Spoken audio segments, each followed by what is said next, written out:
On the right, however, look, if you look in the last week, we saw one gathering down at Ole Miss where a student got up and asked the vice president a viciously anti-Israel question filled with lies. And here's what was most disturbing. When the questioner finished speaking, cheers erupted from the crowd. Wasn't everybody. My guess is it was 20 to 30% of the crowd. And listen, this was not Berkeley. This was not Yale. This is old friggin' Miss. Or just a couple of days ago down at Auburn, again, a student got up and asked a question unloading on Israel. That question, every single word was wrong, including but again, look at the reaction of the students. About 30% cheered. And young people are being lied to. And by the way, one of the lies is, I'm not anti-Semitic, I don't dislike Jews, I just hate Israel. And one of the favorite shields is, I'm not anti-Semitic, I'm just anti-Zionist. It's really funny, the people who speak about Zionist, somehow they get very concerned at people being killed in Gaza. And yet, after President Trump negotiates a peace deal and Hamas lines Palestinians up and shoots them in the back of the head, executing them one after the other, those same voices are utterly silent. Because if it's Palestinians being murdered by Hamas terrorists, that's not a concern. Their only concern is if they can attack Israel and Jews for doing so.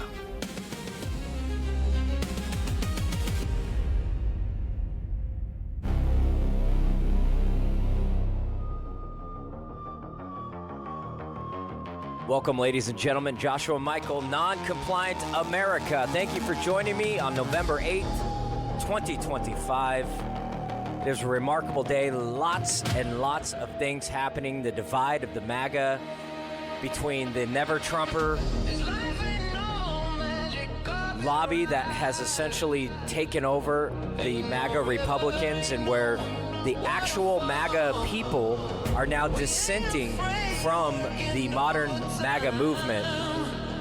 And that was Ted Cruz talking about trying to defend the favoritism that's happening with Israel and the overcompensation between all the other countries and all the other topics and everything else. And I'm not trying to make this show completely about Israel, but it's like the forbidden fruit that you can't talk about, you can't have a discussion. It just doesn't pass the sniff test.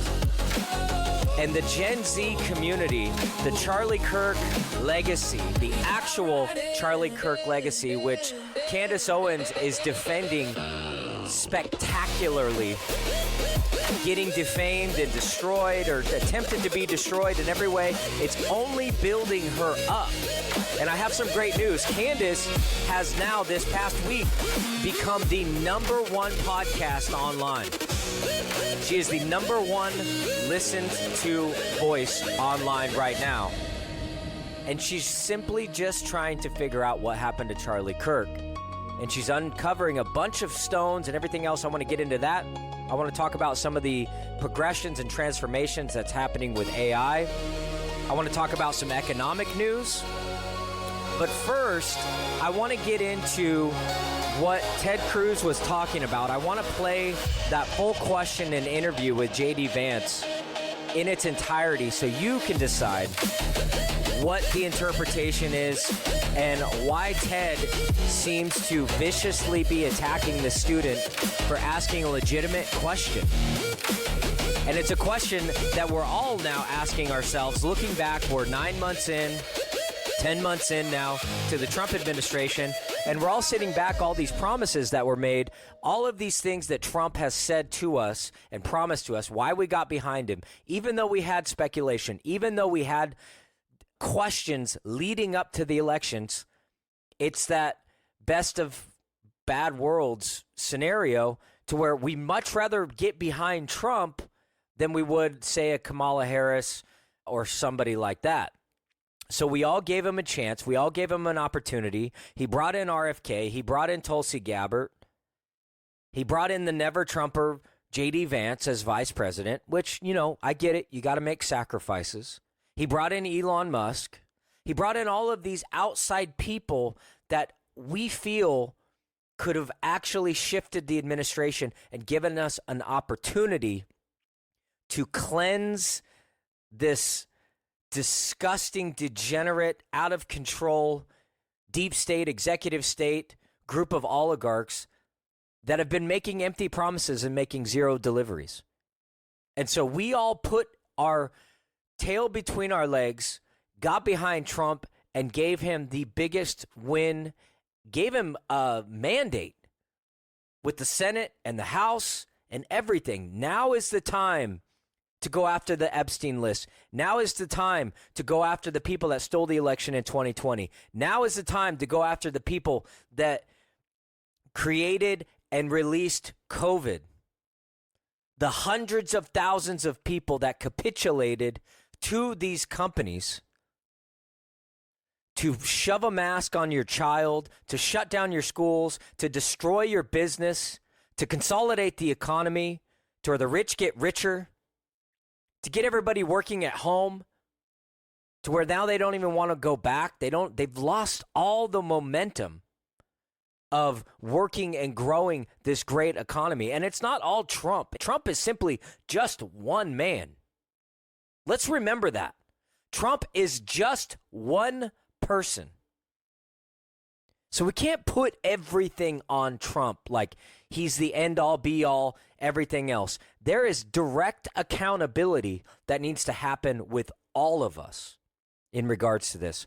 Direct accountability. And we can't just sit back and watch and just, this is not a spectator sport.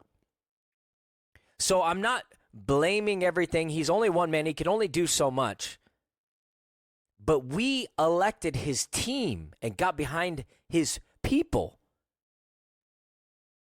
And at the end of the day, a lot of these people are just so blindly obsessed with making sure that Israel's pockets are full and Israel has all the support, where their cities burning and being absolutely decimated with poverty and just destruction that's happening all over our economy and the lives of the American people. Now, I will give it to him. The border is essentially closed where it was leaking. That's priority number one. But how are we going to get these tens and millions of people that have come here illegally over the past 4 years, and upwards of 20, 30 million people that are here, in which the Democrats are now arguing for their protection, their health care? They don't care about you. But they do care about talking about and asking serious questions about Israel. And they're just simply asking questions. Just asking legitimate questions. We should be, as Americans, with our free speech, be able to ask any questions that we want. But what's so promising, and what I wanted to make this segment about, is I personally believe that Gen Z, which is the Charlie Kirk legacy, which is also the reason why whoever, they, let's use the figment term they, took him out. Because he was leading a movement in a direction that didn't serve the state. And we weren't being put in the trick bag like all the boomers have, and even the Gen Xers that are all pro-Trump, no accountability, pro-Trump. Remember, Trump is the one that shut down the country during COVID. Let's not forget that. Trump capitulated to the entire medical infrastructure system. Trump rolled out the vaccine with Operation Warp Speed, which he's still super proud of. which I think it killed between 20 and 60, just massive amounts of disruption. And there's still nanobots floating around with everybody that nobody knows about what it is. But let's listen to what this student asked at Ole Miss that had Ted Cruz in such a conniption fit to do that. Take a listen. I'm a Christian man, and I'm just confused why that there's this notion that we might have owe Israel something, or that they're our greatest ally, or that we have to support this multi-hundred-billion-dollar foreign aid package to Israel to cover this, to quote Charlie Kirk, ethnic cleansing in Gaza. I'm just confused why this idea has come around, considering the fact that not only does their religion not agree with ours, but also openly supports the prosecution of ours. Yeah, so let me say a few things about this. First of all, when the President of the United States says America first, that means that he pursues the interests of Americans first. That is our entire foreign policy. And that doesn't mean that you're not going to have alliances, that you're not going to work with other countries from time to time. And that is what the president believes, is that Israel, sometimes they have similar interests to the United States and we're going to work with them. In that case, sometimes they don't have similar interests to the United States. And this example, the most recent Gaza peace plan that all of us have been working on very hard for the past few weeks, the president of the United States could only get that peace deal done by actually being willing to apply leverage to the state of Israel. So when people say that Israel is somehow manipulating or controlling the president of the United States, they're not controlling this president of the United States, which is one of the reasons why we've been able to have some of the success that we've had in the Middle East. Now, you ask about sort of Jews disagreeing with Christians on certain religious ideas. Yeah, absolutely. It's one of the realities is that Jews do not believe that Jesus Christ is the Messiah. Obviously, Christians do believe that. There are some significant theological disagreements between Christians and Jews. My attitude is, let's have those conversations. Let's have those disagreements when we have them. But if there are shared areas of interest, we ought to be willing to do that too. For example, one thing I really care about is the preservation of the Church of the Holy Sepulchre in Jerusalem. Christians believe that is the site where Jesus Christ was crucified, and also that his tomb is right there as well. My attitude is, if we can work with our friends in Israel to make sure that Christians have safe access to that site, that's an obvious area of common interest. I'm fine with that. What I'm not okay with is any country coming before the interests of American citizens, and it is important for all of us, assuming we're American citizens, to put the interest of our own country first. That's what we're going to do. That's what we try to do every single day, I promise you. Thank you. There you go. So that's it in its entire context. Nothing extreme, nothing stating like this kid is threatening the Jewish ways and the Jewish sanctity of Israel. He's just simply asking questions like, why is the Trump administration doing that? Maybe we just want some more clarification.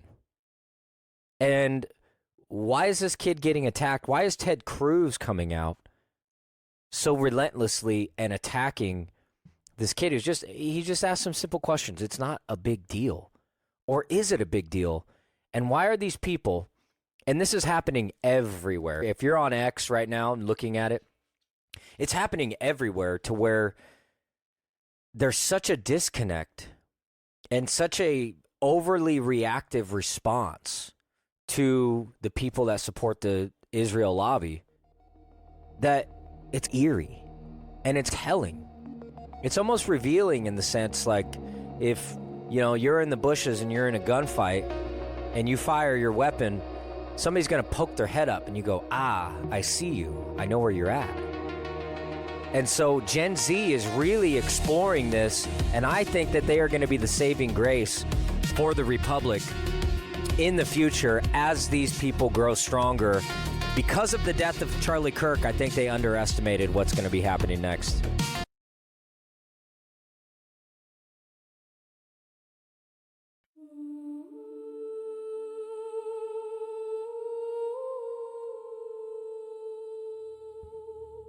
All right, welcome back, folks. Second segment. Thank you very much for joining me.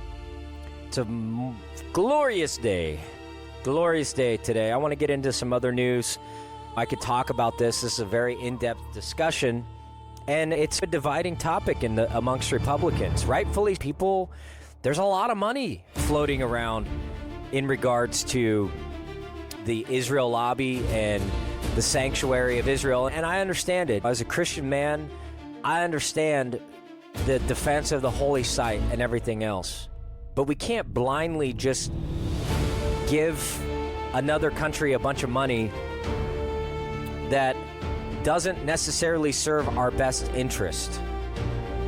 And seeing the relentless attacks on people like Candace Owens and Nick Fuentes, Tucker Carlson, I don't even understand the attacks on Tucker Carlson. But again, Tucker Carlson is just simply asking relatively soft, normal, reasonable questions, just like this Ole Miss student that's now being attacked online by all the Rhino Republicans.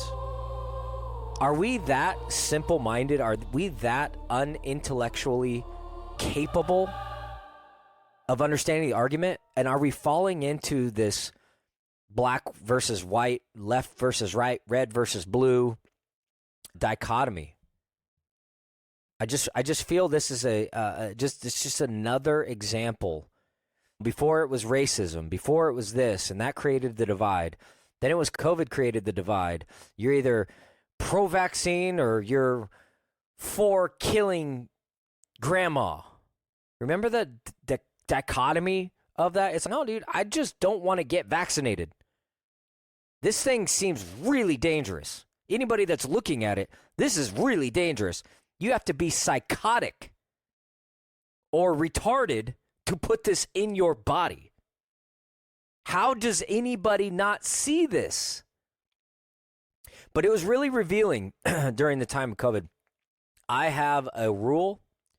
I will never date anybody that's been vaccinated, whether they regret it or not, because I believe that there is a consciousness and a discernment ability in which other aspects of a relationship, that those challenges will become prevalent in your relationship, and that person appears to be weak. You need, if you ever have a partner, if you want a partner in your life, you need somebody that's strong and has the ability to make those type of decisions when you're not around. And I think the COVID vaccine was very prevalent.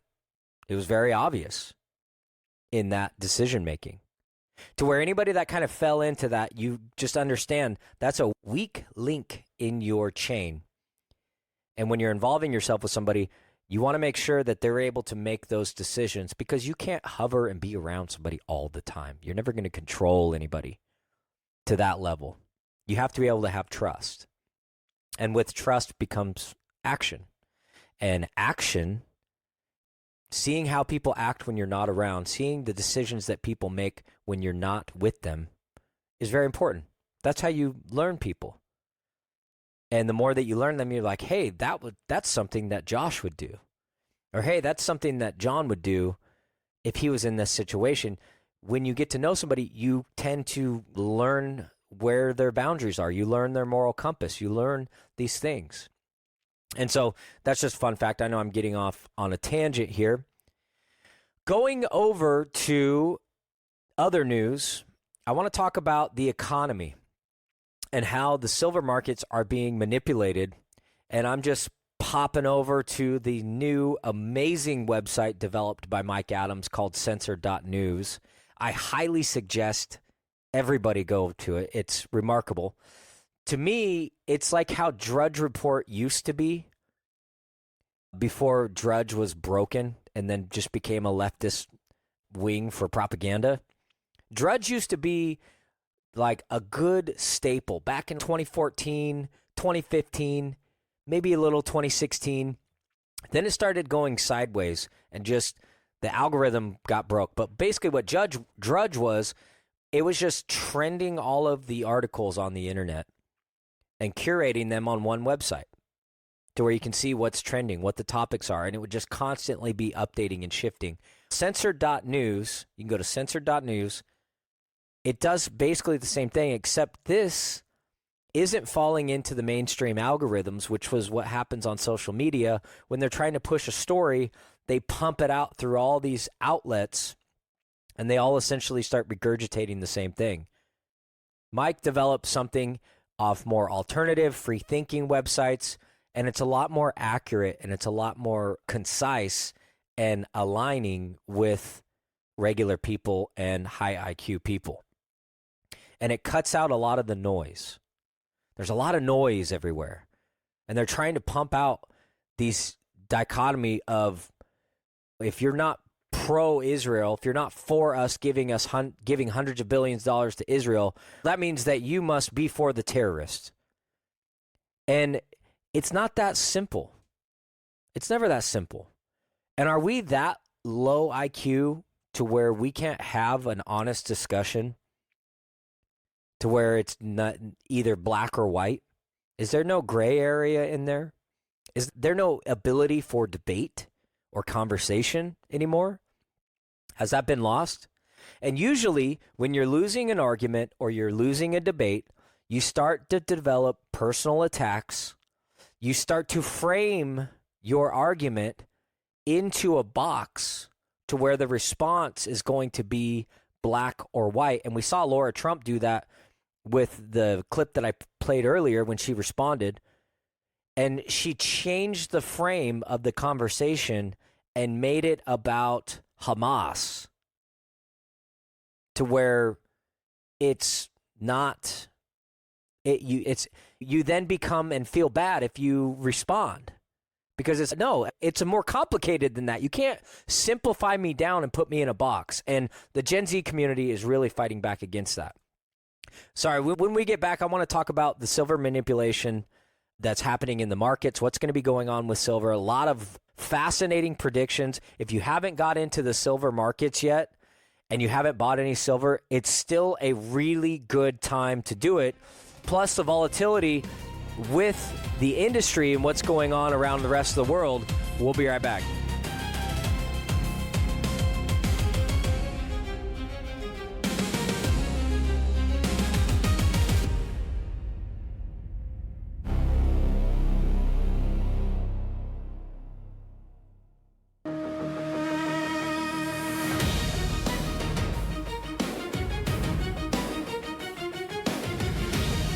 All right, welcome back. Joshua Michael, Noncompliant America. In case you're wondering, with all of my intro music now, I've now moved it off of the cool, fun intros I used to do. I got hit with a bunch of copyright crap, and a bunch of my shows got taken down. I've recently moved to the Spotify app, which is now managing the show. If you do have Spotify and you have not followed us yet, make sure to go to Spotify, search for Noncompliant America, or you could go to my website, which is noncompliantamerica.com, or the new website that I just launched. Haven't formally launched it yet, but we're doing a soft launch right now. I'm working out some things with the designers, but I'm starting to write articles on topics and conversations that we have on this broadcast. And I'm just trying to create kind of a ecosystem of my own to be able to do that. And that's news.noncompliantamerica. That's news.noncompliantamerica. You can go to it and look at some articles, share some articles. The show is also being broadcasted and put on there as well. Or you can go to the X page at noncompliantaf. We have a TikTok now. We're going to be doing videos, lots of exciting things to further spread this message. And I just want to thank every single one of you for listening to the show, keeping me in the fight, having feedback, giving me articles, sending me information, all of that. So we're going to be doing a massive transformation and going into video, so I'm able to do more things online with that. So you can follow me, all of my handles, YouTube, TikTok, X, all of that is going to be very simple. It's at noncompliantaf. So make sure to check that out. I want to talk about the silver markets. I want to talk about what's going on with the silver manipulation. Silver has been manipulated for years and years. It's one of the most undervalued commodities, I believe, out there. Year over year, it's about 65% in growth. So if you're looking for investments and if you're looking for anything, I'm not a financial advisor, but what I see and what's going on with the markets and the global banks, how everybody's trying to rein in all their gold and silver right now, as well as the manufacturing benefits with the NVIDIA chips. I know we talked about the Samsung battery that's coming out, that they're looking to roll out 600 miles per charge in 9 minutes, and that's manufactured with silver. There's a lot of value in it. There's a lot of great value in it. But silver's being manipulated, and this is by Mark Thornton. He asks, are the fundamentals doing the work? Is the manipulated or fundamentals doing the work? Are they manipulating with algorithms and shorting the markets and everything else? Mark Thornton sifts through the evidence and finds a simpler story. Big players have gamed the markets before, but the long arc of silver prices reflects structural forces. This all goes all the way back to the 1960s. That pushed vast coin hoards, private stockpiles, decades of shifting industrial demands, and the rise of the product mining. What I do know is that China, COMEX, and India have stopped selling off their metals. And they're some of the biggest manufacturers and hoards of precious metals in the industry, and they are not simply exporting it. China has stopped that. So keep on the lookout for that. There's more to come. Stable coins, the US dollar's unexpected lifeline. There's a lot of volatility going on in the markets, and I think all of you can feel it. All of you can sense it. There's just less money going around. There's less people going to restaurants. There's less people doing things. I know banks are holding money a little bit longer, approving less. Even though the lower interest rates are doing their job, supposedly, I think we're in a much bigger situation and a much bigger bubble. So stay tuned on that. More going on with the tech industry. Mike Adams, I'm going to play a short clip, went on Alex Jones yesterday and talked about how AI is much further along than we think. And Mike Adams, the founder of Censored.news, is just doing phenomenal work. Not only is he the health ranger, he has some massive testing labs, some of the best testing labs in the industry. He's now getting into AI and doing coding and building all of that, where he has his own AI, which is BrightU.ai. And BrightU AI is so nice because it cites the sources. It actually gives you the reference links and articles of information that you ask for it. So if you're doing reports, filing reports, doing news stories, such as what I'm starting to do now, BrightU.ai is a great resource for that. But he gave a dire warning in regards to how much further along we actually are. And we talked about this last week with AI, is that are we past the point of no return?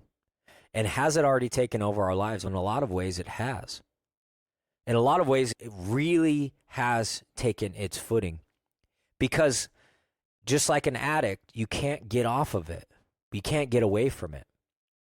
So Mike is developing things, which is what Elon talks about, is developing a pro-human future integrated with the AI and using AI as the tool rather than the controller, right? It can be utilized in that. So let's get into this quick little article, quick little video clip that I want to play, and then we'll get into more of it after this.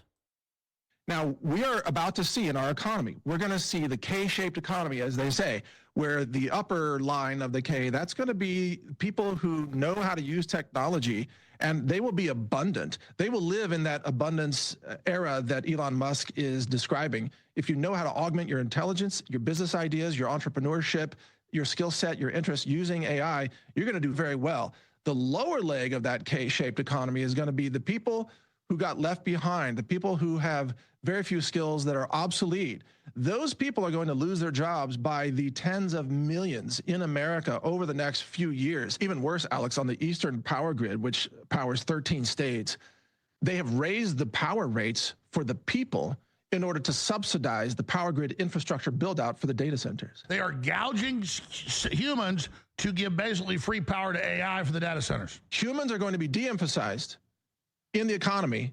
Humans are going to be taxed to build the AI infrastructure, and then humans are going to be exterminated as soon as the AI. So humans are going to level up, come together, and unify, or we're done. This is going to make us greater, though. So I didn't say that the show was going to be light or simple, and it never was. It never has been. That's never been the purpose. The purpose for this show is to spread as much truth and follow the pulse of the trends to get you better prepared for your life, for your family, for the future. And this is a golden opportunity. This is the transformation, fourth turning that we are in to move forward into these new systems, into these new attack weapons, into these new traps that are being set all around us. Yes, it's not easy. It's never been easy. Life should never be easy. But there's a cup half full, half empty scenario that we're always in since the beginning of time, since the beginning of man. It's always been that. And so with technology, there's a decadence and a dependency that has basically swept our entire generations for the past 100 years to where we like to be lazy. We like things to do things for us. We want to go out to restaurants and have people serve us. And yes, that's been around since the beginning of time, but we've become very lazy in a situation to where right now, which is what Mike Adams was talking about, there's an opportunity now to where if you can make the decision and you decide within yourself that you're no longer going to be lazy, you'll be able to thrive exponentially in this next wave of economy. And by doing that is getting prepared, digging in, not just doom scrolling all the time on your phone, picking up sewing, picking up gardening, picking up trash at your neighbor's house, doing good things, being a good human, being involved, watching what's going on, spreading the message of God to people. People are more susceptible now to listen and talk about Jesus Christ, our Savior, more now than ever. And it's up to us to come together, fight these problems. Yeah, we could talk about Trump. We could talk about Israel. We could talk about COVID. We could talk about Bill Gates. We could talk about all of these people. But really where the power is the power of community and the power of speaking your voice to these leaders and holding their head accountable, even at a county level, even at a local level. Now, K2, which I think is a network that was taken over by the CNN Media Matters apparatus, it's just a propaganda wing. They hosted a town hall last night, and I'm going to play on the other side of this break, I'm going to play what one of the local Portland patrons that just was asking simple questions, but he had a really revealing, and this is on Oregon Citizen. She does a phenomenal job covering things in Oregon. So shout out to her at Oregon Citizen on X. She's always posting great things about Oregon, so make sure to check that out. But it's very revealing because they answered the question within the question, but also said it in a way that makes perfect sense, and it's a very reasonable argument. But a lot of people are ignoring this, but they're also not sitting down and they're realizing that democratic cities don't work. We'll be right back. They never catching us slack. Me and my buddy, we working hard for this money.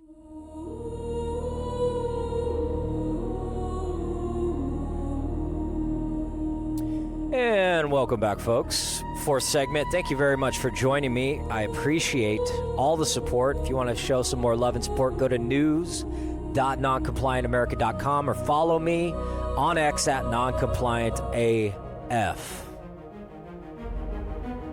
Before I went to the break, we were talking about Portland Citizen and his testimony in regards to the state of Portland and some of the challenges that he's having. And this is holding the county commissioners accountable and asking them serious questions. Let's take a listen. Hello, my name is Sandeep Devakar. I live in downtown. In my neighborhood, there's a very large concentration of Section 8 senior housing. There's a lot of low-income seniors and a lot of people in recovery that live in my neighborhood. I live a block and a half from the 13th and Clay shelter. What we don't see in our neighborhood, the city is being extremely responsive. We see Portland Police Bike Squad around there. We see Portland Solutions being responsive. When we call in the engagement zone, they come and do something. What we see is the county working at cross purposes with the city. There's a lot of disabled people in the neighborhood that have to get by on the sidewalks, and they're filled with tents. And in the past, it would take weeks for the tents to be cleared. The tents are handed out by county social workers, and then the city pays to have to remove them. One of my neighbors was actually involved in a lawsuit with the city, the ADA lawsuit, which asked them to clear tents that were blocking sidewalks. But these folks, the downtown Safeway is a block and a half from where I live. I spoke with the pharmacist today before I came here, and he said he's really afraid this place is going to close because of all the stealing that happens with all the people that come in there. And if that closes, that whole area becomes a food desert. Those seniors have no place to go shop for food easily. None of them own cars. They have to walk, or if they're disabled, they use their motorized scooters. They also, many of them are on Medicaid, and that's the only pharmacy in the neighborhood. So my question for the county commissioner, I've written to the Commissioner Megan Moyer several times about the library. Basically, the reply I got was, to put it colloquially, is go pound sand. You're going to have to deal with this. That's not acceptable. We're taxpayers, and it seems like we've spent millions and millions on the drug users and all of the services supporting them. What about the regular people, the low-income seniors, the disabled people that have to get around, that are afraid to go out right now? I have a 90-year-old neighbor that she walks everywhere. She carries a gun. And many of those people will not shop in the neighborhood. They drive to Beaverton to go grocery shopping.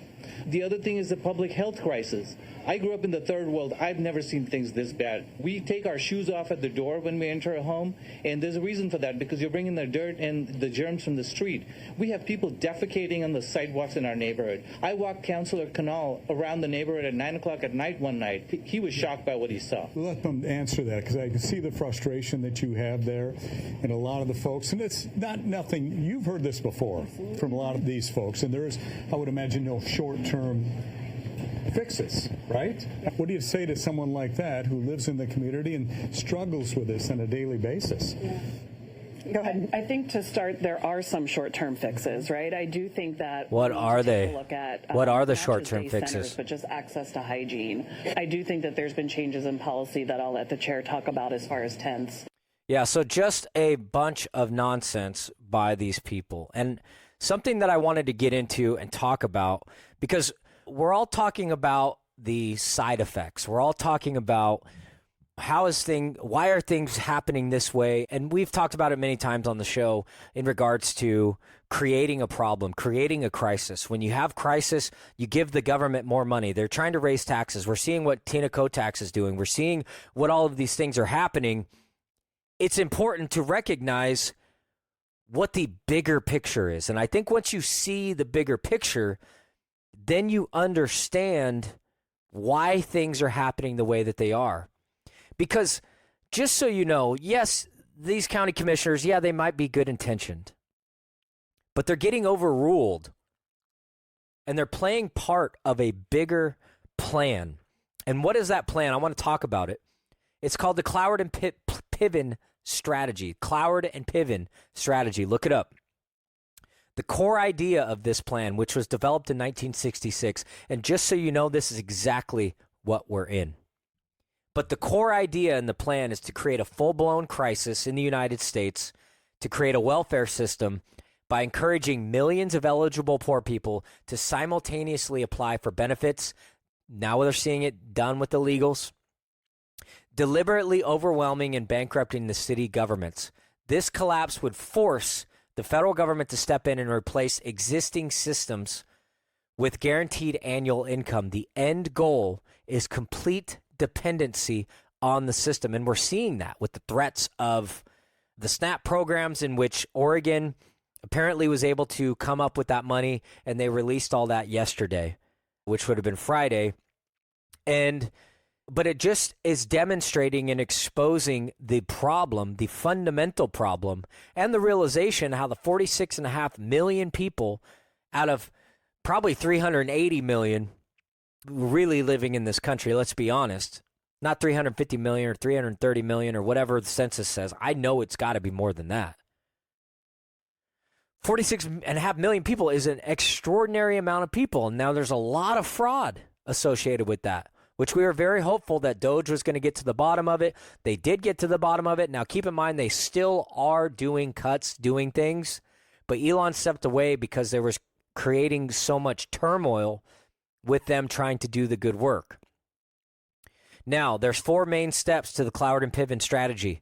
Mass enrollment, organize the poor, demand every possible welfare benefit that they're entitled to, food stamps, housing, subsidies, Medicaid, etc. The overload of the system. They want to overload the system. I have inside contacts at the DHS in Oregon to where there's waves of people that come in. Now, it's gone exponentially down since the Trump administration, since he closed off the border. We had to stop the bleeding. That's first and foremost. But flood their bureaucracies with so many claims that they break down under weight. Now we have subsidies, NGOs handing out tents to the homeless. Then the city has to pay to go clean up the tents.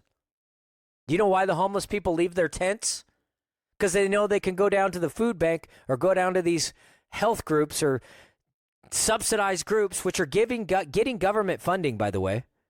All these NGOs, they exist simply off of government funding. So that's your tax dollars that's paying for that. So the homeless people, they just leave all their crap because they don't care. They'll go back down to the shelter and they'll just get a brand new tent and then go pop it up somewhere else. No accountability, no oversight, no actual growth, no actual pressure that's put on these people to need to change their ways. They can go buy drugs, get a new tent, pop it up, get some new clothes, do this, go hang out for a night, wake up, leave it, go do it again. Step 3, create chaos and fiscal crisis. We're seeing that right now. Cities and states go bankrupt trying to meet the surge in demand. Now that's in collaboration with all the illegals. That's why they flood the illegals here. And that's why the Portland is defending them so much. Because the people defending them are the same people lining their pockets with the government subsidies to quote-unquote help them. Do you see how this works? Do you see where the allegiance actually lies? They don't care about you. They don't care that people can't get across the sidewalk to go to the pharmacy, and more than likely the pharmacy is actually going to close. They don't care about any of that because they're lining their pockets. It's all about money. Now, the 4th step is to force federal intervention, which is what we're seeing. Washington replaces the broken system with guaranteed annual income paid directly by the federal government. Now, the only caveat to why this may or may not work is because we do have Trump in the office. And I don't think he's going to do that. He'd rather send in the National Guard, which is now being blocked by these Oregon judges, and create cleanup, create order, create accountability, push these people. Why doesn't an NGO start a job fair where offering these people jobs where they can actually support themselves? Thanks for listening.